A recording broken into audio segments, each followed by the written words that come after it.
兄弟们，电子宠物想必大家应该都养过吧？巴卡还记得小时候都是在电子宠物玩具上养宠物，不过现在科技发达了，电脑上也可以养宠物了。今天呢，我们要养的就是这货为什么长了个卤蛋头啊？这审美我有点看不懂啊。我说实话吧，像我这样帅气的男子并不多。我真的看不下去了，能不能给我换一只啊？哎呀，别呀！正当我打算关闭游戏，重新领养一只时，眼前的这只宠物竟然开口对我说话了。它告诉我，如果我退出游戏或者关闭游戏窗口，它就会死。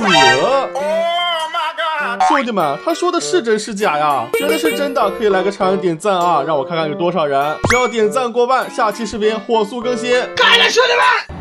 臣妾做不到啊！这个小家伙好像是在恳求我啊，不要关闭游戏，因为他还不想死。天哪，听他说完这些话，我还真有点不忍心呢。谁说不是呢？但是我真的很好奇啊，我点一下退出，难道他真的就会死吗？你别搞我，求你了。那我们来试试点一下退出啊！哎呀，被他发现了，他很不理解我刚刚要做什么，这大眼珠子瞪的呀。眼睛瞪得像铜铃。哎呀，也没关系啊，在上边我们也能点按钮，又换位置了。这个小家伙又大声说了一遍，如果我退出，他就会死。哎呀，我知道的呀，主要我就是有点好奇嘛。毕竟我现实中退出游戏，怎么可能影响到游戏里的角色呢？好家伙，窗口直接缩小了。爸爸，这电子宠物好像生气了。还真是啊，骂我是凶手，然后就一脸委屈的说什么自己虽然不重要，但是还是希望我能够停手。哎呀，来，摸摸头啊，真的，我就再试最后一次行吧？再关不了，说明咱俩缘分不浅。我本以为这次又会出什么幺蛾子，没想到他并没有坚持挽留我，游戏真的被关上了。当我再打开游戏的时候，眼前的宠物已经变成了一堆白骨。没错啊，它真的死了。雪花飘飘，北风萧萧。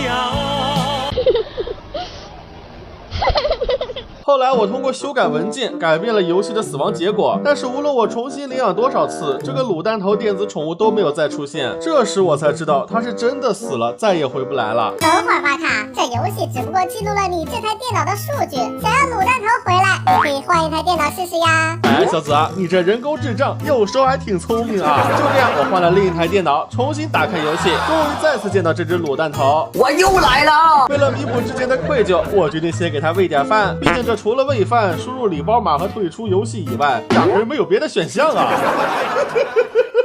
哎，这货怎么不吃饭啊？难道是不爱吃饼干？来，给你整点别的。啥玩意儿？你不饿？你不饿也得给我吃啊！我也没别的选项可以按了。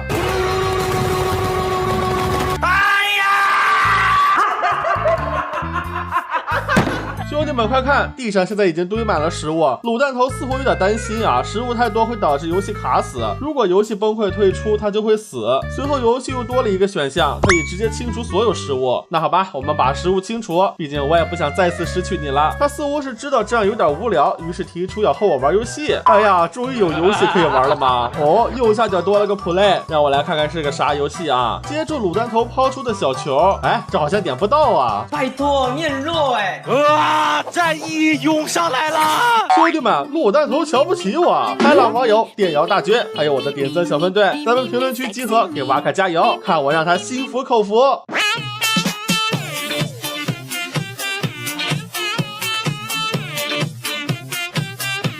A few inches later.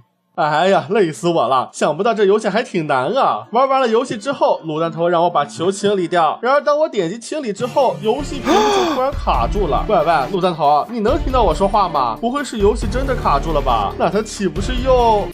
我去，有惊无险！卤蛋头自己也吓坏了，以为是我把游戏给关上了。哎呀，我怎么可能这么坏的吗？合着一开始关游戏的不是你是吧？这我……后面呢，我又陪卤蛋头玩了些别的小游戏，我们一路打怪升级，玩的是不亦乐乎。相处的这段时间也让我对这个小家伙越来越喜欢了。游戏结束，他还告诉了我一个神秘代码，输入 holiday 之后，右边出现了一个新的选项，点进去竟然是一个全新的场景。我和卤蛋头划着小船欣赏落日余晖。他告诉我，以前他是自己一个人来这里，但是现在是和我在一起度过这快乐的时光。不得不说啊，这游戏把玩家和电子宠物的相处刻画的相当温馨啊。它甚至希望我能够在这一刻除掉它，这样就能保留最美好的回忆了。但是我怎么可能忍心啊？不过我总感觉这里这么温馨，那游戏后边说不定会有刀子啊。度假结束后，卤蛋头遗憾地告诉我，这就是游戏的全部内容了，然后就不再和我说话了。无论我怎么点击喂食，他都没有理我。就当我以为游戏到这里就结束的时候，卤蛋头突然和我说话，他说如果我和他一起等待24小时，度假代码就有可能被重置，这样就能继续一起去度假啦。这里瓦卡也是查到了一个加速时间流逝的方法，按 Shift 加 Ctrl 加 H， 我们加速时间看一下。 Later. 是我的错觉吗？我怎么感觉它好像变颜色了？哎，真的是有在变颜色啊！颜色越来越深，然后又越来越浅，现在是变成纯白色了。这什么情况？怎么感觉它好像要没气了呀？这不会是要老死了吧？24小时过去了，但是假日代码依旧没有重置。后面我才知道啊，原来卤蛋头早就知道代码无法重置，他只是希望我能够陪他走完这一生。天哪，游戏结局这么伤感的吗？虽然我们只相处了10几分钟，但是我感觉我好像失去了一位老朋友。各位观众老爷，如果你们有宠物的话，请一定要好好珍视它们呀。好啦，那我们今天的视频就先到这里啦，让我们下期再见，拜拜。